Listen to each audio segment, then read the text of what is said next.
Assalamualaikum warahmatullahi wabarakatuh. Kembali lagi di channel Berita Mistis.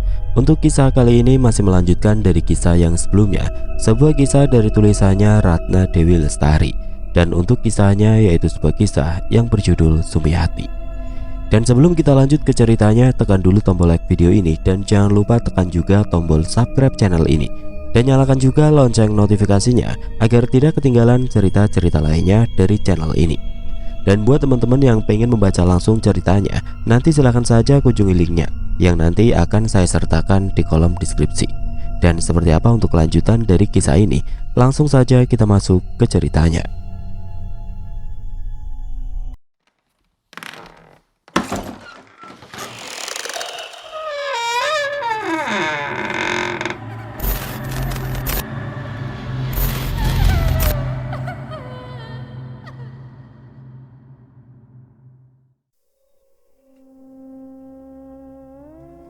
Sumi terdiam.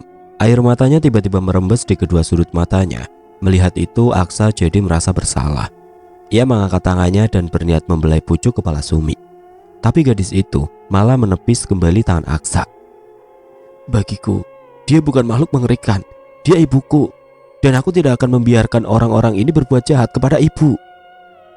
Sentak Sumi yang membuat Aksa terdiam. Aksa berusaha untuk meraih tangan Sumi saat gadis itu berbalik dan ingin melangkah untuk kembali mengejar orang-orang yang sudah mendahuluinya. Tapi tangan Aksa tidak sampai dan gadis itu dengan cepat meninggalkan dirinya. Sumi! Panggilnya, tapi Sumi tidak peduli dan tetap melangkah cepat. Aksa tidak patah arang. Ia kembali melangkahkan kaki mengikuti Sumi dari belakang. Sumi sama sekali tidak memperdulikan Aksa yang terus memanggil namanya. Apalagi suara Aksa teredam dengan suara kentongan, alat masak, dan suara warga memanggil bocah laki-laki bernama Tole itu. Derap langkah kaki bersaut-sautan akhirnya membawa mereka ke sebuah kebun yang tidak terurus. Penuh rimbunan pepohonan bambu dan beberapa pohon kapuk juga singkong. Gelap dan minim cahaya karena tertutup dedaunan. Beruntung mereka membawa obor sebagai penerangan. Mbak Diman menghentikan langkah disusul dengan warga lainnya, termasuk Sumi dan Aksa yang terus melindunginya. Sumi menatap gusar saat Mbah Diman mulai menggelar tikar dan meletakkan berbagai macam sesajen di hadapannya. Apa yang akan ia lakukan? Tanya Sumi pada Aksa yang saat itu ada di belakangnya. Mas tidak tahu Sumi. Mas yakin itu bukan ibumu? Aksa masih berusaha membujuknya, tapi Sumi tetap bersikeras. Sumi diam, menahan kesal karena Aksa masih terus berusaha membuatnya pergi dari tempat itu. Matanya kembali teralihkan ke arah Mbak Diman yang mulai melakukan ritual. Laki-laki tua itu lalu duduk bersila dan meraih pisau tajam. Ia pun menyuruh seorang warga untuk memegang ayam yang akan dijadikan tumbal malam itu. Dengan pisau tajam, ia lalu menyeset leher binatang itu dan membiarkannya kelojotan bersimbah darah. Darah itu menetes di atas tembikar dan mengenai bara yang memerah. Aroma sangit menguar di sekitar. Suara mantra membuat suasana menjadi mencekam. Tempat yang terkesan angker dan juga dipenuhi oleh pepohonan bambu membuat orang-orang yang berada di tempat bergidik ketakutan, seraya mundur beberapa langkah untuk menghindari kejadian yang tiba-tiba. Mereka menunggu dengan jantung yang bergemuruh kencang, seraya mengawasi sekitar, menanti detik-detik datangnya makhluk yang konon katanya mempunyai bentuk yang sangat mengerikan. Sunyi. Hanya terdengar suara angin yang menyibak dedaunan hingga menimbulkan suara gemersik dan menyapu kulit-kulit tanpa alas yang terasa dingin menusuk. Langit yang awalnya cerah berubah menjadi mendung.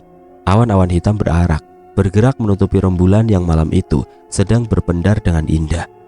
Suara lolongan anjing sayup-sayup terdengar di kejauhan, seiring dengan hembusan angin yang terasa semakin kencang, disusul dengan rintik-rintik hujan yang mulai berjatuhan, seolah menyambut makhluk kegelapan yang saat itu telah berada di sekitar warga.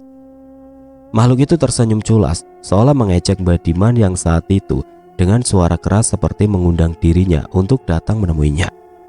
Suara cekikikan tawa Laksmi membahana membuat orang-orang yang berada di tempat serentak mencari asal muasal suara yang ternyata berada di atas pohon kapuk berukuran raksasa.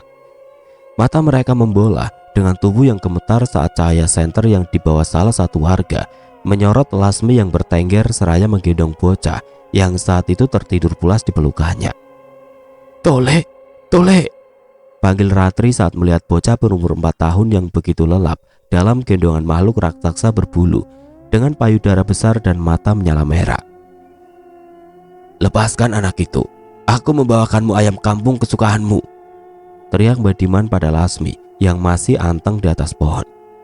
Lasmi hanya menyeringai saat mendengar ucapan Badiman, seolah apa yang ia tawarkan sama sekali tidak menarik perhatiannya. Lasmi memang tidak tertarik dengan ayam yang saat ini berada di tangan lelaki tua itu, karena ia sebenarnya tidak mempunyai maksud jahat. Ia saat itu kesal karena tanpa sengaja Warto dan teman-temannya itu mengganggu waktu makannya. Apalagi saat itu Warto telah mengotori tempat ia beristirahat. Ia sebenarnya hanya akan membuat sedikit pelajaran pada laki-laki itu agar lebih menyayangi anak dan istrinya. Meski awalnya ia tertarik untuk menyantap bocah itu, tapi akhirnya ia tidak tega dan lebih memilih untuk mengembalikan bocah itu. Akan tetapi orang-orang yang saat itu berada di tempat malah berpikir jika akan mencelakai bocah berambut cepak itu. Tolong, kembalikan anakku. Suara Ratri terdengar memelas. Setengah menangis berusaha menahan sesak dalam dadanya, berharap jika anak semata wayangnya itu cepat berada dalam dekapannya. Ia melayang turun perlahan. Semua mata tertuju ke arahnya, termasuk Sumi yang kala itu ingin rasanya segera berlari ke arah ibunya. Tapi dengan sigap, Aksa menarik tangannya. Jangan, di sini banyak warga.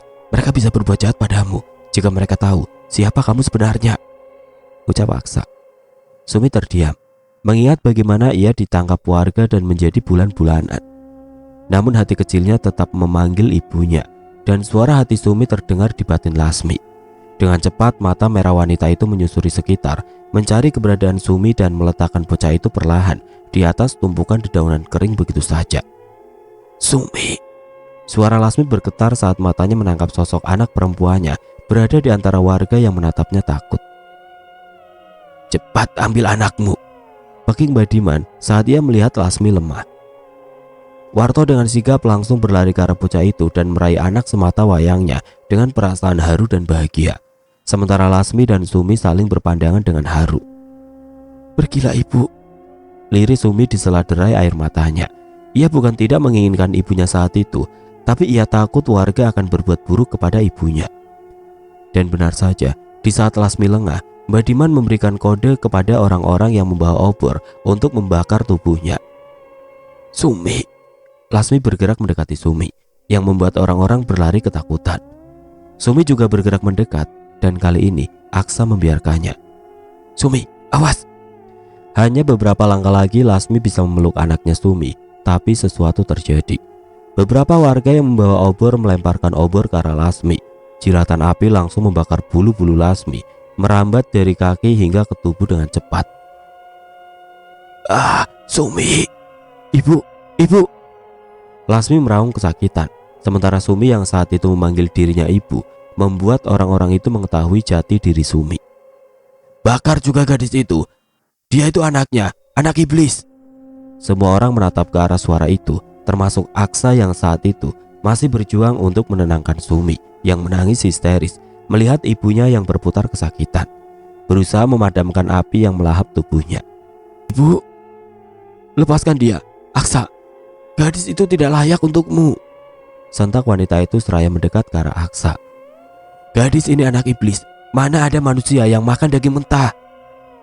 Sebenarnya makhluk apakah kamu? Kenapa kamu mengusik kehidupanku? Siapa yang telah menyuruhmu? Cecar Nilam yang berdiri berhadapan dengan Sumi. Bibir Sumi bergetar, matanya bergerak ke kiri dan ke kanan, memindai tatapan dari ibunya yang masih terbakar dan ibunya Aksa. Ia terhimpit pada situasi dilematis, tapi ketika melihat ibunya yang saat itu kesakitan, Sumi tidak lagi berpikir panjang. Ia tidak peduli apa yang akan terjadi kepadanya kelak. Apakah ia juga akan ikut dibakar oleh warga, ataukah ia akan kembali diterima di keluarga Aksa. Ia sudah pasrah. Sumi memanfaatkan kesempatan itu untuk berlari mendekati ibunya. Gadis itu tanpa takut menepuk-nepuk api yang menjalar di kaki ibu monsternya, membiarkan api begitu saja menjilat kulitnya. Melihat Sumi yang menolong makhluk itu, bukan rasa kasihan yang warga rasakan, melainkan amarah dan kebencian yang meledak-ledak. Orang-orang yang membawa obor mendekat dan berniat menyulut kembali api pada tubuh makhluk besar dengan dada yang menggantung dan rambut yang tergerai kusut. "Sumi, cepat selamatkan dirimu. Ibu tidak apa-apa," ucap Lasmi saat melihat orang-orang yang kian mendekat dengan membawa obor di tangan. Dengan tatapan yang mengintimidasi, orang-orang itu seolah lupa pada rasa takutnya dan berniat menghabisi makhluk yang sebenarnya tidak berbuat jahat pada mereka. Semakin mereka mendekat, Sumi semakin berusaha keras untuk menolong Lasmi. Ia membiarkan tangannya terbakar dan melepuh, menepiskan rasa sakit yang sejak tadi menggerogoti kulitnya. "Ibu, ayo kita pergi, Bu." Susah payah Sumi berdiri, menarik tangan ibunya menjauh dari orang-orang yang semakin mendekat ke arah mereka. Sebagai makhluk astral, api memang kelemahan utama dari Lasmi. Kejar mereka!" teriak orang-orang di sekitar mereka. Meski api sudah padam, Lasmi tetap kesulitan untuk berlari. Menggunakan kekuatannya karena api telah melemahkan dirinya dan membuat luka di kakinya. "Kamu saja yang pergi, Sumi. Ibu tidak mungkin pergi dalam keadaan seperti ini. Kamu lihat sendiri kaki ibu terluka. Itu akan menyulitkanmu untuk melarikan diri. Dan kamu tidak mungkin berada di sini. Pulanglah, Nak. Rumah kita adalah tempat teraman untukmu." Makhluk bermata merah itu melepas tangan anaknya yang mencengkram erat. Tapi Sumi tetap tidak mau pergi meninggalkannya. "Tidak, Bu. Sumi tidak akan meninggalkan ibu sendiri di sini." Sekuat tenaga, Sumi mempapah makhluk yang memiliki tinggi sekitar 2 meter dengan rambut acak-acakan dan bulu di sekujur tubuhnya yang sebagian sudah terbakar api. "Tidak, Sumi. Kita tidak akan bisa pergi dari mereka. Mereka terlalu cepat." Sumi seperti mengacukan ucapan ibunya. Meski dengan susah payah ia membawa makhluk itu menjauh dari rombongan manusia yang mendekat dengan membawa obor di tangan. Di saat itulah Aksa berusaha untuk menolong Sumi, tapi langkah laki-laki itu langsung terhenti saat tangan ibunya mencengkram pergelangan tangan Aksa dan menariknya. "Jangan kau kejar gadis itu. Orang-orang tidak akan ada yang mau mendengarmu." "Tapi Bu, Sumi itu calon pengantinku. Aku ingin menjadikannya seorang istri. Dan aku telah berjanji saat aku akan terjatuh di jurang waktu itu. Dan aku yakin Sumi adalah jodoh yang Tuhan berikan untukku." "Kau jangan bodoh, Aksa. Aku tidak ingin mempunyai menantu aneh seperti dia. Suatu saat kau akan tahu siapa dia. Dan kau akan berterima kasih pada ibu. Karena ibu telah menghalangi jalanmu untuk menikah dengannya." Aksa tidak terima. Ia berusaha keras melepaskan tangan ibunya dan berlari ke arah rombongan orang-orang yang mengejar Sumi dengan membawa obor dan juga kentongan yang dibunyikan secara nyaring. "Berhenti, jangan coba-coba melakukan kekerasan pada mereka atau kalian akan menyesal," teriak Aksa. Tapi orang-orang yang sudah marah menepiskan ucapan dari Aksa dan tetap mengejar Sumi yang berlari tertati-tati bersama ibunya. Kejadian kejar mengejar itu tanpa sengaja tertangkap oleh Raden Aryo yang saat itu akan menemui Harun. Sekelebat makhluk besar dan gadis yang ada di sampingnya beserta orang-orang yang mengejarnya membuat Raden Aryo yang saat itu berada di dalam mobil lantas menghentikan laju kendaraannya. Suara hentakan kaki menggema. Sumi dan Lasmi terengah-engah berusaha untuk menghindari orang-orang yang saat itu berada di belakangnya, mengejar dan semakin mendekat. Naas, saat itu Lasmi yang sudah berubah menjadi kasar terjatuh dan berguling bersama Sumi di sampingnya. Di saat itulah orang-orang yang mengejar langsung mengelilingi mereka. Dan dengan tatapan mata yang penuh amarah, mereka serentak mengarahkan obor yang mereka bawa dan bersiap untuk melemparkan obor-obor itu ke arah Sumi dan juga Lasmi yang saat itu tidak mampu untuk menghindar. Sumi menatap takut berpasang-pasang mata yang saat itu mengelilingi mereka. Hatinya hancur dan terenyuh, menyesal karena telah meninggalkan ibunya dan membuat dirinya dan ibunya kini berada dalam bahaya. "Mati kau anak setan!" Satu buah obor terlempar dan hampir saja mengenai tubuh Sumi. Tapi lagi-lagi Lasmi menangkis dengan tangan. Api pun mengenai tangannya dan dengan mudah menjilat bulu-bulu yang tumbuh di tubuhnya. Obor terlempar dan membakar dedaunan kering. Melihat obor yang terlempar, warga lainnya pun melakukan hal yang sama, melempar obor kedua dan ketiga. Lasmi dengan sigap melindungi Sumi dengan tubuhnya. "Sumi!" Aksa dengan segala upaya mendorong orang-orang yang hendak melempar obor berikutnya. Di saat itulah Raden Aryo datang dan langsung membantu Aksa. Ia berteriak keras dan membuat orang-orang menghentikan aksinya. Sumi yang berderai air mata melihat pengorbanan ibunya kembali berupaya untuk melarikan diri. Susah payah ia membantu Lasmi berdiri. "Ayo ibu, kita pasti bisa keluar dari keadaan ini. Kita pulang, Bu." Lasmi mengangguk dan berusaha mengulas senyum. Anaknya seperti menjadi energi dan membuatnya bertahan meski saat ini luka bakar di sekujur tubuhnya. Pedih, sakit tidak ia rasa. Berusaha untuk bangkit bersama Sumi, ia ingin membawa Sumi pulang. "Jangan ganggu anakku," pekik Aryo begitu saja saat warga kembali berontak dan berusaha merangsek hendak mendekati Sumi yang saat itu sudah berdiri.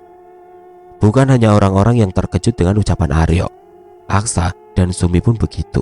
Gadis itu langsung berbalik dan menatap ke arah Aryo, begitu juga Aksa. "Anak!"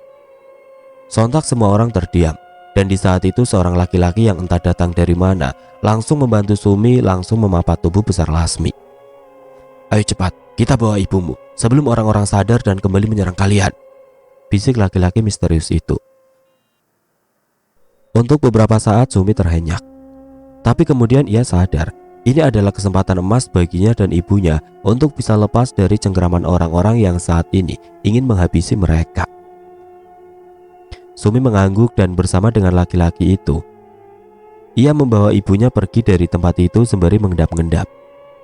Sementara itu orang-orang yang seperti terhipnotis dengan drama yang saat ini tersaji di depan mata, yang sama sekali tidak mereka perkirakan sebelumnya. Apa maksud Bapak dengan menyebut Sumi sebagai anak?" Suara Aksa terdengar bergetar. Ia benar-benar shock mendengar ucapan bapaknya saat itu. Suasana yang awalnya hiruk-pikuk dengan suara teriakan, makian, bunyi kentongan yang bertalu-talu dan alat masak yang dipukul berubah menjadi sunyi dan sepi, hening. Tidak ada satupun suara selain suara Aksa dan juga bapaknya. Semua orang terlarut dan penasaran dengan apa yang terjadi antara kedua orang itu. Aryo terdiam dan terlihat ragu untuk menjawab pertanyaan Aksa saat itu.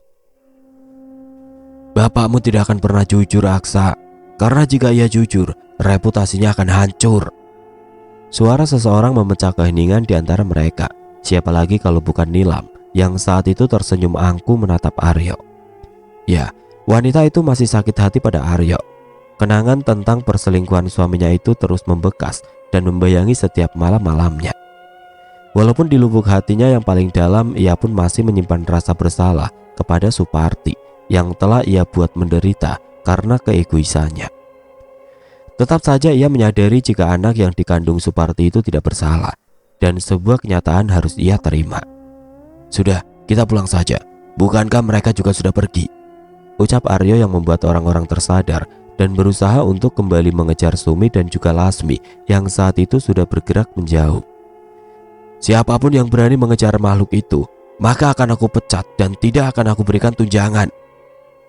Ucapan Aryo barusan membuat orang-orang yang tadi sudah melangkah menjauh segera menghentikan langkahnya dan menyurutkan keinginan mereka untuk mengejar Sumi dan Lasmi. Mereka akhirnya bubar dan pulang ke rumah masing-masing. Sementara itu, Aryo tampak diam saja walaupun Aksa berulang kali mengejarnya dan meminta penjelasan kepada bapaknya. "Bapak, tolong jelaskan, apa aku dan Sumi adalah saudara? Apa kami tidak bisa menikah?" cecer Aksa, tapi Aryo tetap bungkam. Nilam pun sama, menutup rapat mulutnya karena ia tidak ingin rahasia terburuknya terkuak, karena bagaimanapun kematian Suparti berhubungan erat dengan dirinya. "Kalau Bapak tidak mau jujur, maka Aksa akan mencari jawabannya sendiri." Aksa lantas berbalik dan berlari dengan kencang meninggalkan Nilam dan Aryo yang saat itu sudah berada di depan mobil. "Aksa!" Sumi terengah-engah, peluh mengucur deras di sela-sela anak rambutnya. Pandangannya membayang, kabur saat titik air sesekali memasuki mata belonya. Begitu juga laki-laki yang ada di sisi lain ibunya. Terdengar deru nafas yang memburu. Lasmi yang bertubuh besar dan sedang terluka parah itu berulang kali menyuruh kedua orang itu untuk berhenti. Tapi baik Sumi ataupun laki-laki itu menolak. "Terus berlari, aku akan mengantar kalian sampai tepi hutan. Setelah itu, orang-orang itu pasti tidak akan mengejar kalian," ucap laki-laki misterius itu. "Baik, terima kasih Pak," jawab Sumi diiringi langkah kaki yang semakin melebar. "Sudah, aku tidak tahan lagi." Prak. Tiba-tiba saja tubuh Lasmi tersungkur dan makhluk besar itu terbaring tertelungkup. Sumi dan juga laki-laki itu pun ikut jatuh. Sembari mengatur nafasnya, Sumi merangkak mendekati ibunya yang terbaring begitu saja dengan nafas yang kian memburu. Bu, apa ibu tidak kenapa-napa? Kita bisa pulang ke hutan, Bu. Ayo, sedikit lagi. Isak Sumi tepat di telinga ibunya. Tangannya gemetar saat akan menyentuh punggung ibunya yang penuh luka bakar. Di beberapa tempat kulitnya mengelupas hingga memperlihatkan daging dan darah. Ibu sudah tidak tahan, Sumi, jawabnya dengan suara lirih. Tidak, ibu pasti bisa. Ayo, Bu, pulang bersama Sumi. Maafin Sumi, Bu. Maafin Sumi. Sumi.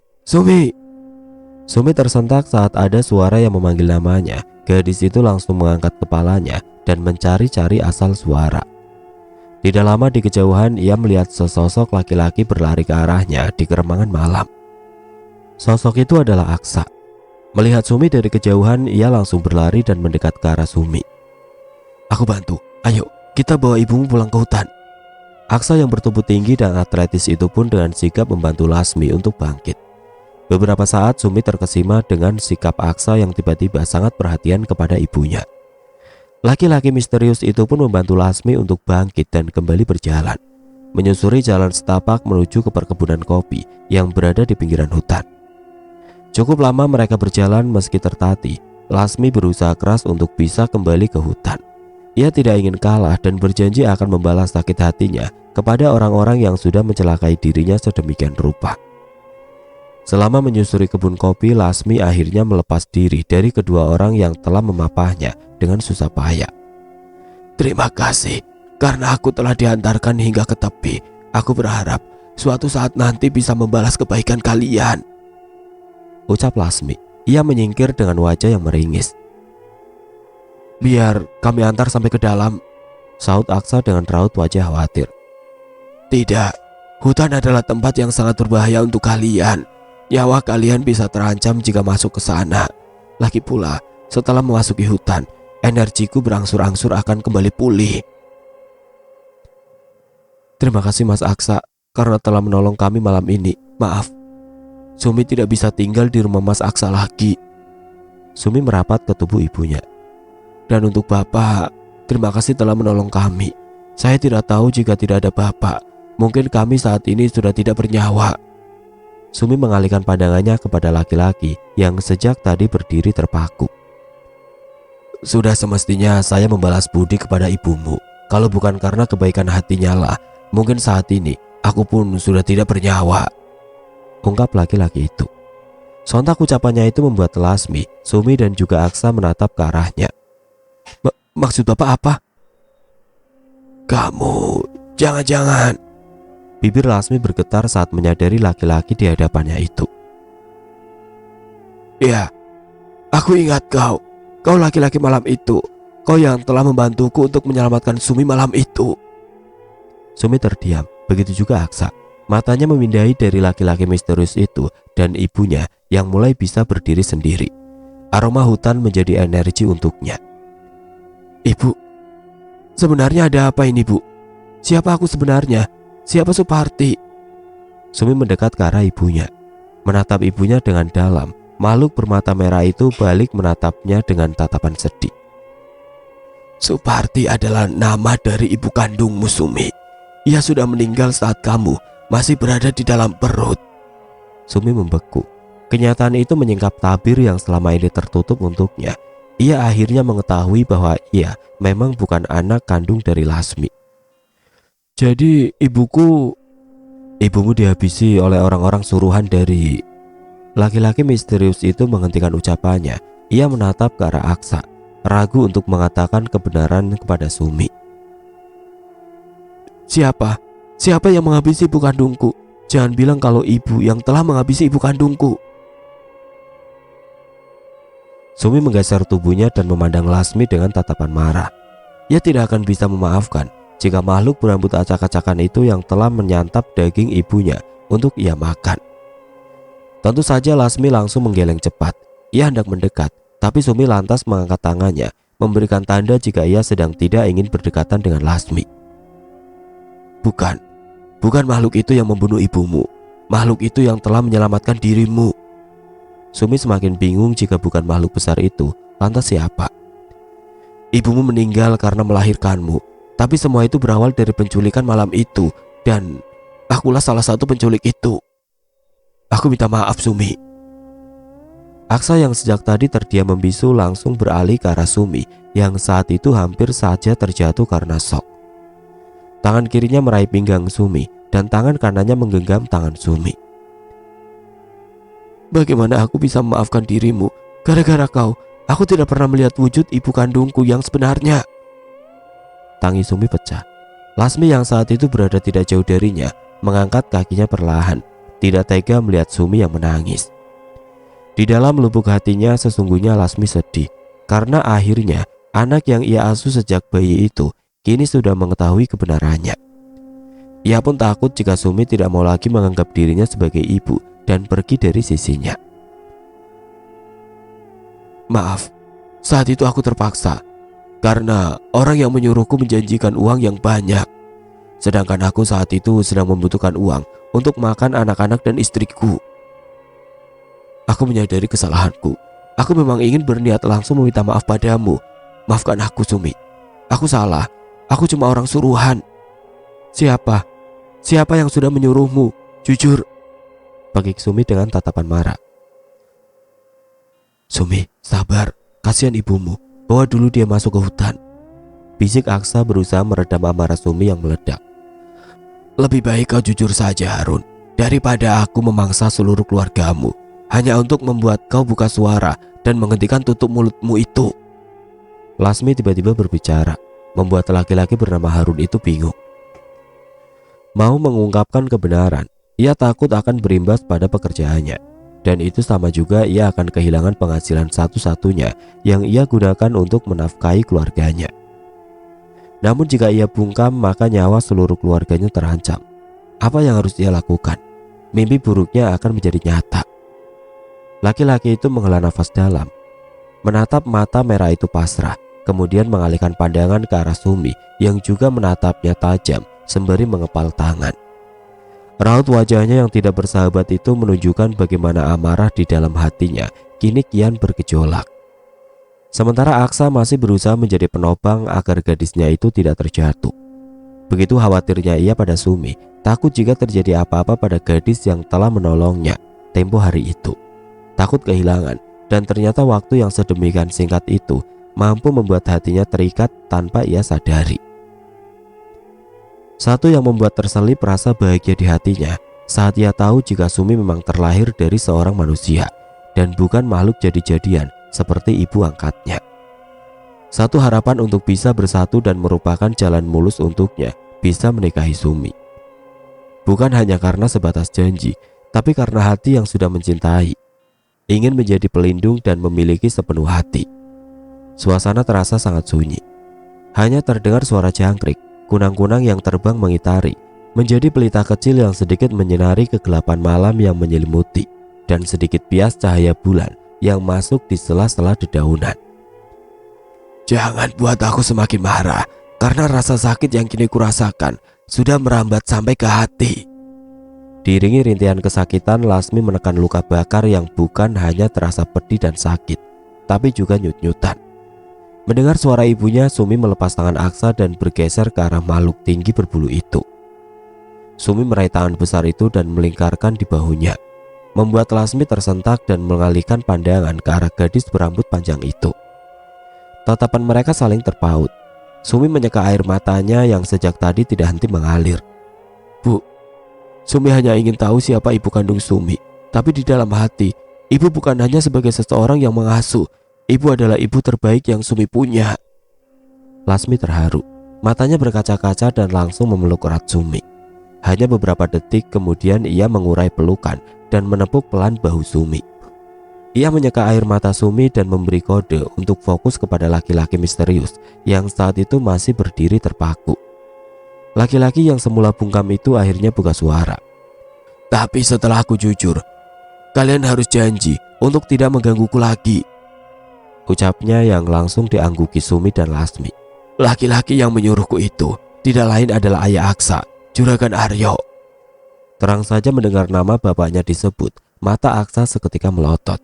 Tidak percaya jika orang yang sangat baik itu bisa berbuat keji pada seorang wanita. "Kau jangan fitnah, bapakku tidak mungkin berbuat seperti itu," teriak Aksa. Ia dengan cepat bergerak ke arah Harun, meraih kerah baju dan menariknya hingga wajahnya begitu dekat dengan laki-laki parubaya itu. "Aksa, jangan berbuat bodoh, biarkan ia menyelesaikan ucapannya." Hati Aksa mencelos menatap Sumi yang saat itu terlihat penuh amarah. Di antara keremangan malam di bawah pepohonan rindang yang terbias cahaya dari kunang-kunang yang semakin banyak. Perlahan ia menurunkan tangannya dan melepas genggaman, mundur beberapa langkah dan memberi ruang untuk laki-laki itu menyelesaikan ucapannya. "Aku tidak fitnah. Memang Raden Aryo yang menyuruh aku dan kedua temanku untuk membawa Suparti ke dalam hutan dan meninggalkannya begitu saja. Itu semua karena ia tidak ingin hubungannya dengan Suparti menyakiti Nyonya Nilam. Karena saat itu Suparti mengandung anak kandung Raden Aryo." Aksa langsung melesatkan pandangan ke arah laki-laki itu dan berkata, "Apa? Berarti Sumi adalah adikku?" Hening. Sumi malah menarik tangan makhluk besar itu dan mengajaknya untuk segera pergi. "Sumi, kau jangan pergi. Ayo, pulanglah bersama aku," mohon Aksa saat ia melihat pergerakan Sumi yang hendak menjauh. Sumi hanya memincingkan mata dan mendengus. "Kaummu itu jahat, termasuk bapakmu itu. Aku tidak sudi untuk ikut bersamamu. Lebih baik aku ikut ibuku. Jelas-jelas ia yang mencintaiku selama ini," ketus Sumi. "Tapi Sumi, kamu itu manusia. Hidupmu memang di sini. Mas tidak akan membiarkanmu pergi, Sumi." Aksa bergerak mendekat dan meraih tangan Sumi. Sejujurnya ia kecewa pada kenyataan bahwa Sumi adalah adiknya. Tapi ia lebih tidak rela jika melihat Sumi kembali terasing dan hidup tidak layak di hutan larangan tempat Lasmi tinggal. "Aku tidak akan sudi tinggal di sini. Dan kau harus tahu, aku akan menuntut balas kepada warga yang sudah berbuat seperti ini pada ibuku, termasuk balas dendam pada ibu kandungku." "Sum, istighfar Sum. Ayo pulang bersama Mas." Aksa masih berusaha membujuknya. "Tunggulah kalian. Pembalasan pada orang-orang yang tidak punya hati akan segera datang. Dan kau, jangan halangi keinginanku." Sumi menyentak tangannya dan membawa ibunya pergi dari tempat itu. Aksa terpaku sejenak. Ia ingin mengikuti Sumi, tapi laki-laki bernama Harun itu langsung menghentikan dirinya. "Jangan masuk. Tempat itu sangat berbahaya untuk manusia biasa sepertimu. Bisa-bisa kau tidak akan bisa kembali pulang dan menjadi mangsa."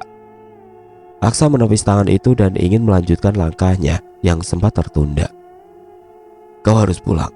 Aku takut orang tuamu akan jadi korban berikutnya. Mengingat ibumu turut andil membuat emosi warga meledak. Dan aku yakin setelah saat ini bapakmu akan jadi incaran mereka. Apa kau mau salah satu dari orang tuamu itu menjadi santapan mereka? Setidaknya orang-orang itu sudah membangunkan jiwa iblis dalam diri Sumi. Apa kamu tidak melihat amarah di mata Sumi tadi?" Pemuda bermata bulat dan beralis tebal itu diam, menelaah semua ucapan pria misterius yang baru hari ini ia temui. Pada akhirnya Aksa hanya mampu menghela nafas dalam dan menatap kepergian Sumi dan Lasmi yang masuk ke dalam hutan larangan. Apa yang diucapkan laki-laki itu tidak sepenuhnya salah, karena ia pun sudah pernah masuk ke dalam hutan dan benar adanya tempat itu memang berbahaya bagi manusia sepertinya. Apalagi ia melihat sendiri bagaimana makhluk-makhluk itu menyantap para penjaganya tanpa ampun. Beruntung saat itu ia masih bisa selamat. Pengalaman yang menyeramkan itu tidak akan pernah ia lupa. "Ayo Raden, kita pulang. Sumi juga sudah masuk ke dalam hutan." Laki-laki itu dengan sabar berucap pada Aksa. Aksa mengangguk dan berbalik, melangkah menjauhi hutan. Sepanjang jalan mereka melewati perkebunan kopi dan coklat. Gelap dan hanya ditemani suara jangkrik, sedikit pendar cahaya bulan yang masuk melalui celah antara dedaunan. Sesekali Aksa maupun lelaki parubaya itu tersandung dan hampir saja terjatuh karena akar pohon yang mencuat ke permukaan, tapi berhasil kembali berdiri tegak dan melanjutkan perjalanan. 10 menit mereka berjalan. Kedua orang itu pun tiba di pinggiran kebun. Mereka kembali menyusuri jalan setapak tanah yang sangat sepi. Tidak ada satu orang pun yang berlalu lalang kecuali mereka berdua. Sepanjang perjalanan menuju pulang ke rumah, Aksa hanya terdiam, Meskipun sesekali laki-laki itu mengajaknya berbicara, Aksa tetap membisu. Ia larut pada pikirannya sendiri, memikirkan nasib kedua orang tuanya dan juga Sumi. Mereka berpisah di sebuah persimpangan. Aksa melanjutkan perjalanan seorang diri karena malam itu sudah lewat tengah malam dan orang-orang sudah tidak ada yang berada di luar. Pemuda itu akhirnya sampai di rumah, tetapi ia tidak langsung masuk. Suara bisik-bisik terdengar dari luar dan ia tahu jika itu adalah suara ibunya. "Kau jaga rahasiaku, jangan sampai ada yang tahu jika aku pergi ke rumah Mbak Diman." Aksa mencari asal suara, mengendap-endap dengan jantung yang bergemuruh kencang dan mendapati ibunya sedang berbicara dengan seseorang di samping rumahnya. "Baik Nyonya, asal gaji bulanan ini naik 2 kali lipat, saya akan jaga rahasia ini rapat-rapat." Dek. Saat itu rasanya telinga Aksa memanas. Ia yakin sekali ibunya mendapat ancaman dan yang lebih membuatnya tercengang. Orang yang mengancam itu tidak lain adalah sopirnya sendiri yang sudah bekerja puluhan tahun lamanya. "Ceh, kamu berani mengancamku, ha? Mau kupecat kau saat ini juga?" Nilam balik mengancam dan Aksa hanya mampu menatap dari kejauhan. "Aku tidak sedang mengancam, aku hanya tidak ingin tertindas. Kau memecatku, silakan. Jika Anda siap, nama Anda menjadi perbincangan warga karena perbuatan pada Suparti tempo hari." Aksa membeku, otaknya langsung berpikir, Suparti? Bukankah ia ibu kandung Sumi? Apa hubungan ibunya dengan Suparti? "Ibu, duduk dulu di sini. Sumi akan cari makanan untuk ibu," ucap Sumi saat menyandarkan ibunya di salah satu pohon besar saat mereka sudah masuk ke dalam hutan. Makhluk bertubuh besar dengan bulu di sekujur tubuhnya itu menggeleng dan mencoba meraih pergelangan tangan anak angkatnya. "Jangan Sumi, kamu tidak pernah berburu di sini. Bahaya, bagaimanapun kamu itu manusia biasa. Ibu takut kamu kenapa-napa." "Ibu mengira aku sebodoh itu. Ibu tenang saja, Sumi pasti datang membawa daging untuk ibu." Sumi menyingsingkan lengan baju dan matanya mengedar sekitar, seperti mencari-cari sesuatu.